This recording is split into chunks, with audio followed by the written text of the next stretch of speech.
bonsoir tout le monde. Bonjour, en fonction de l'endroit où vous êtes. Chose promise, chose due. Hum, Aujourd'hui, très brièvement, je vais parler du Ballon d'Or africain.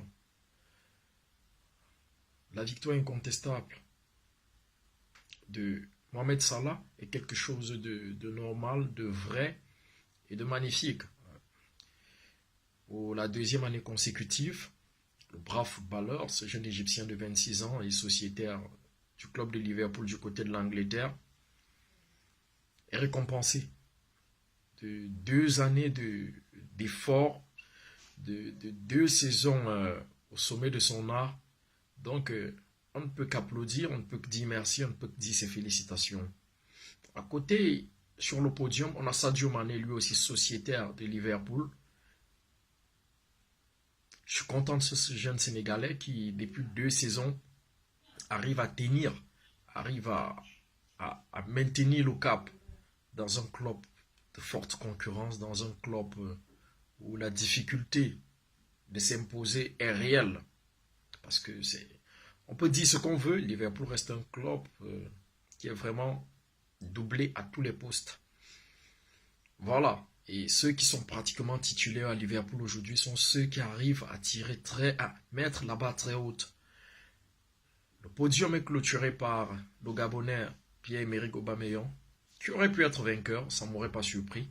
Mais la difficulté est venue du moment où il est allé au bras de fer pour partir de Dortmund. Ce qui a naturellement plombé ses stats de fin de saison 2017. Très bien rentré dans sa saison 2018 par contre, où avec Arsenal, malgré son arrivée, la phase d'intégration et tout, le gars arrive à être dans des stats incroyables et je suis vraiment content de ces 3 Africains. Sauf que, comme une feuille d'une fleur, il y a la face, la belle qu'on apprécie, qui sont ces distinctions que je reconnais à ces 3 footballeurs. Mais à l'opposé, il y a aussi ce côté un peu triste du football africain qui se meurt. Il se meurt sur plusieurs plans et je vais faire une série de directs, une série de vidéos pour en parler. Là, sur la page L'Œil de Viali sur YouTube, j'en parle, j'énonce déjà. Et la suite, je le ferai entre les directs sur ma page Facebook, L'Œil de Viali, page Facebook, et les vidéos sur la page YouTube. Le football africain se meurt parce qu'aujourd'hui, dans le football africain, des personnes qui ne s'y connaissent pas vraiment font loi. Et ça dégrade fortement le football africain. La remise du ballon d'or africain aujourd'hui n'a plus cet engouement qu'il a eu il y a des années avec Samuel Eto'o, Didier Drogba, Kanouté, Adebayor et autres. Quand tu penses qu'il y a eu des footballeurs comme Didier Okocha qui ne l'ont pas eu en Afrique, Kalou Chaboualia, tu te dis, bah tiens, c'était vraiment compliqué. Quand tu penses qu'un immense talent comme George Weah l'a eu une seule fois, tu comprends que c'était pas évident du tout. C'était pas évident. Quand tu penses qu'un joueur immense comme Patrick Magic Mboma l'a eu une seule fois, 2 fois je crois, du moins ils sont pas nombreux à avoir doublé. C'est vrai qu'il y a Yaya Touré qui en a fait 4, Samuel Eto'o 4. Ils suivent de la compétition, mais après eux, derrière eux, il y a eu les Thomas Nkono qui en ont fait 2. Mais ça a toujours été très serré. Mais aujourd'hui, c'est plus rien.